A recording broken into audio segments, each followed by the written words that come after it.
Hello everyone and welcome to my channel, or welcome back to those who have been following the recent Halloween card series. In today's video I have a 2-for-1, a Thanksgiving card and the Thanksgiving place setting that inspired today's card. Here's a look at the die sets I'm using today.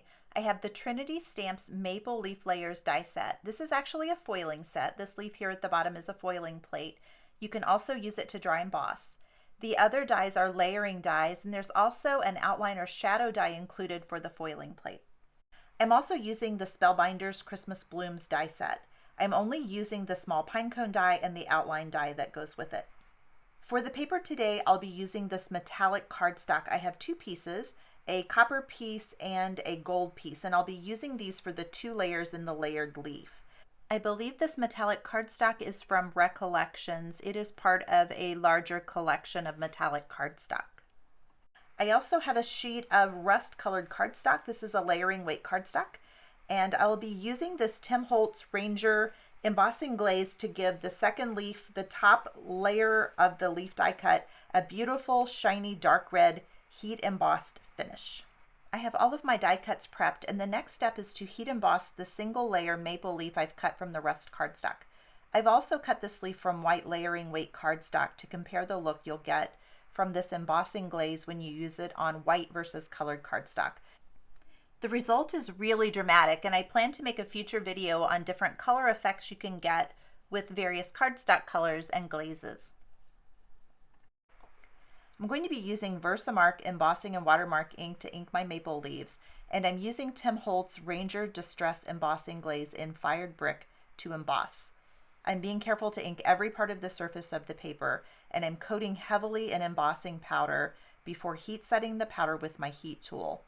I'll ink up a second coat of powder on the white die cut to give this additional coverage.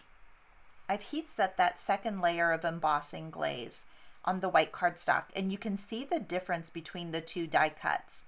Both are beautiful and both represent fall colors really well, but the die cut using the rust cardstock just has a greater depth of color. Moving on to the second die cut, the pinecone. I've cut 3 layers for this pinecone, and I'm going to only glaze the top layer. I'll stack these together for dimension, placing the darker shadow layer on the bottom and the embossed layer on the top, with the slightly lighter layer in the middle for some contrast. I am going to use Ranger Distress embossing glaze in antique linen for the top layer of the pinecone. I'll ink this up with Versamark, apply the embossing glaze, and then heat set the powder with my heat tool. I love the intense shine you get from this embossing glaze.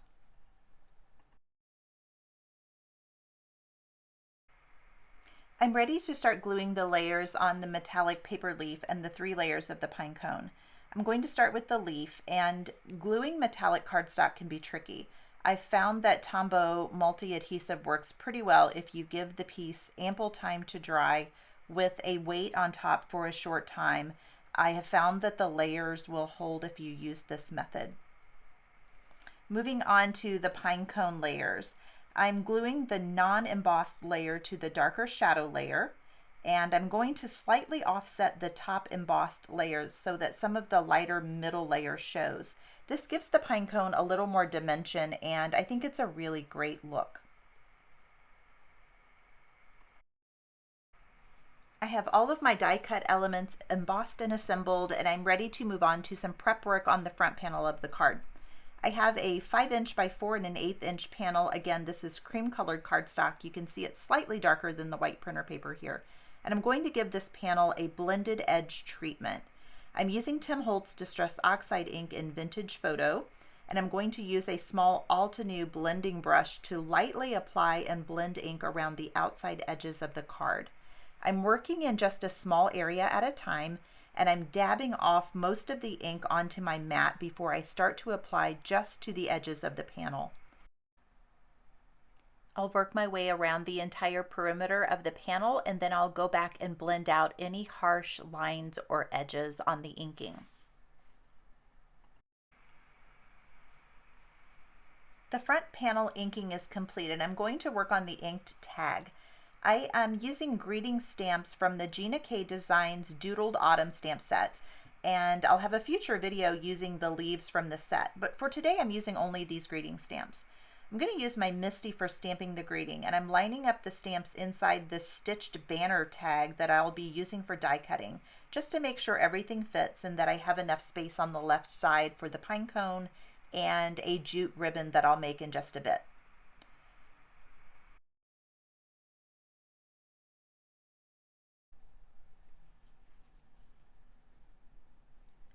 Once I have everything aligned, I'll ink up my stamps with that same Distress Oxide in Vintage Photo that I used for the front panel.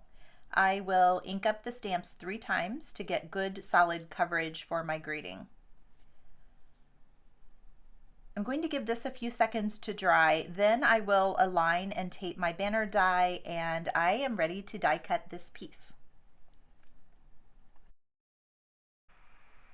My greeting is prepped and ready for that same inking treatment that I did on the front panel.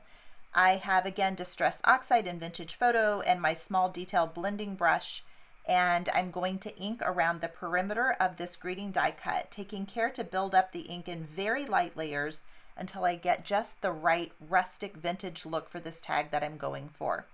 Again, I'm removing most of the ink from the blending brush before applying any ink to the paper.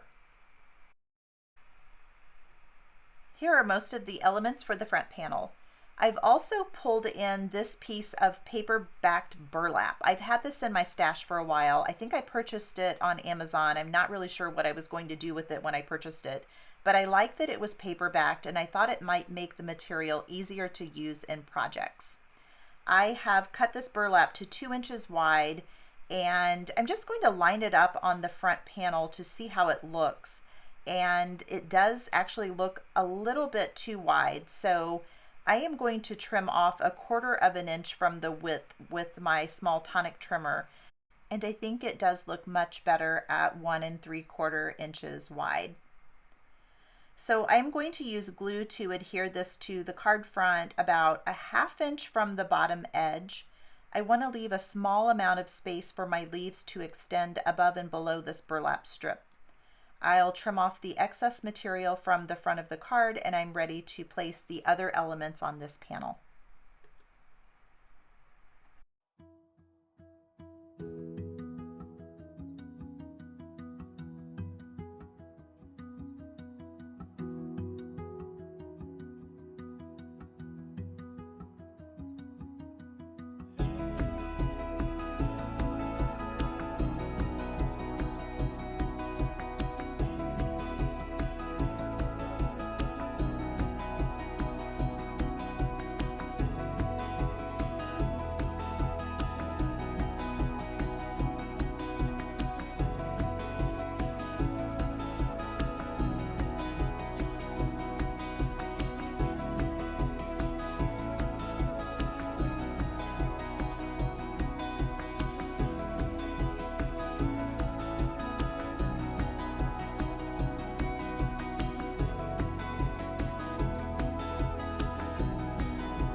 The last step here for the front panel of this Thanksgiving card is just to attach this little jute bow that I made. I'm going to use Tombow, and then I will hold it in place with my reverse tweezers for just a few minutes until it dries.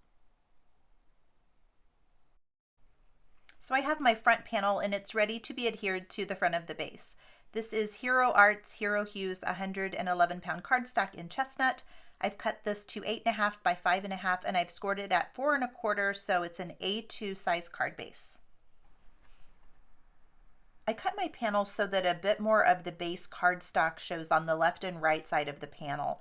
I like using the base cardstock color to add a complementary or contrasting color to the front of the card. I think it just adds more interest to the project.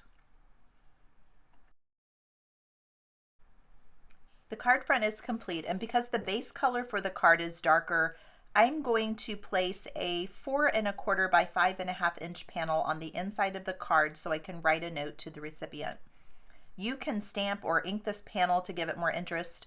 I think a really great idea would be to dry emboss that foil plate from the maple leaf layers set onto the panel for some added wow factor.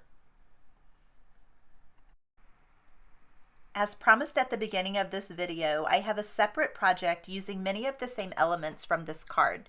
The design for the card actually came from this Thanksgiving place setting project I worked on earlier this week.